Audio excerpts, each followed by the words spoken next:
Տեղահանվածների շրջանում տեղեկատվության հասանելիության հետ կապված խնդիրները բազմազան են։ Նախ տեղեկատվական մեծ հոսքերի մեջ մարդիկ հաճախ չեն կողմնորոշվում, որտեղ փնտրել իրենց անհրաժեշտ ինֆորմացիան, եւ եթե գտնում են, դժվարանում են դա հասկանալ, որովհետեւ հիմնականում պաշտոնական տեղեկատվությունը ձևակերպված է խրթին հայերենով, մատչելի չէ տեղահանվածներին։ Այդ պատճառով մարդիկ օրինակ ավելի հեշտությամբ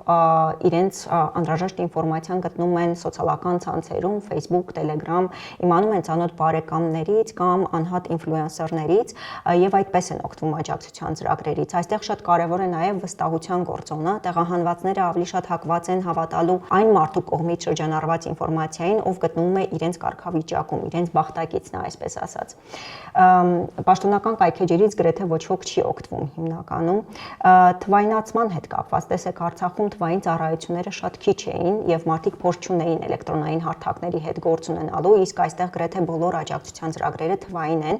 եւ դա խնդիր է հատկապես միայնակների, տարեցների համար։ Խնդիրների մյուս խումբը կապված է պետական համակարգի թերի աշխատանքի հետ։ Հաճախ մարդը լավ ինֆորմացված է ծրագրից, դրա փուլերից եւ ընթացակարգից, բայց տեղում, երբ որ գալիս է հարցը լուծելու ժամանակը, համակարգի աշխատողն իրեն այլ բան է ասում եւ բնականաբար շփոթմունք է առաջանում։ Արցախից բռնատեղահանվածները սոցիալ-տնտեսական խնդիրներից զատ ունեն նաև հասարակական քաղաքական կյանքին լիիրավ մասնակցության եւ ինքնադրսևորման խնդիր։ Կարևոր է սեփական ապագայի կերտմանը իրենց իսկ մասնակցությունը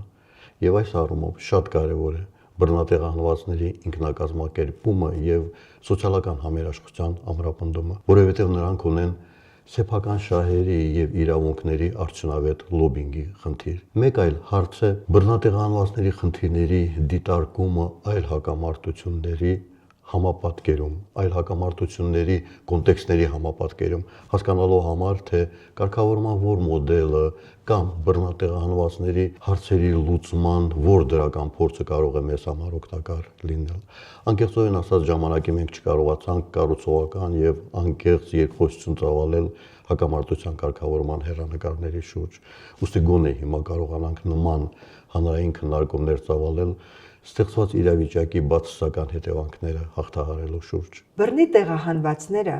բավական երկար ու ծանր փորձ ունեն բլոկադայից բլոկադա եւ չեմ ասում պատերազմները, երբ որ իրանց խնդիրները լուծել են ինքնակազմակերպման միջոցով, հայտնվելով նոր միջավայրում, հայրենիքում, բայց նոր միջավայրում, որը որ նոր մարտահրավերներ անետում, սկսած թղթերը դասավորելու պրոբլեմները, խնդիրները վերջանալով ուրեմն իրանց տան անդամների, մոտիկների մահվան ուրեմն պրոբլեմները լուծելու, գերեզմանանոցում տեղ գտնելու եւ այլ, այդ ամեն պրոբլեմները նորից լուծվում են ինքնակազմակերպման միջոցով։ Այդ ինքնակազմակերպումը շատ կարևոր մի ֆենոմեն է, որը օգնում է մարդկանց հաղթահարել տրավման, չմտածել իրանց մասին զոհաբերական տերմիններով, բայց այնուհետ էլ միասին ինքը շատ կարևոր է։ Այդ շատ կարևոր է, որ մարդիկ, որ բռնի տեղահանվածները ի վիճակի լինեն, կարողանան իրանց պրոբլեմների, իրանց խնդիրների մասին, իրանց ցավերի մասին խոսալ ուղիղ առանց միջնորդի։ Վերջին 5 տարիների ընթացքում շատ խոչընդոտներ եղավ արցախցիների համար, դա կովիդն է, դա պատերազմն է 2020 թվականի, դա բլոկադան է 22-23 թվականի եւ վերջինը 23 թվականի բռնի տեղահանումներ եւ ամենամեծ խոցելիությունը այդ իրադարձություններից հետո իհարկե կանանց վրա է, որովհետեւ պատերազմներից եւ կրիզիսներից հետո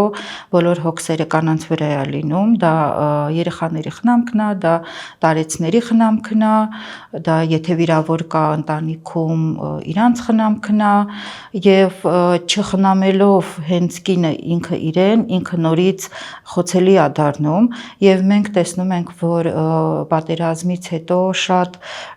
մեծանում է ընտանեկան բռնության թիվը, առողջապահական հետևանքներ է լինում, օրինակ բլոկադայի ժամանակ կա ցուցիչ, որ հղիության 30%-ի վերջը լինում էր եղելավիժումները, այս ամենին ավելանում է նաև նոր միջավայրում ինտեգրման դժվարությունները, որը որ ավելի խոցելի է սարքում կանանց։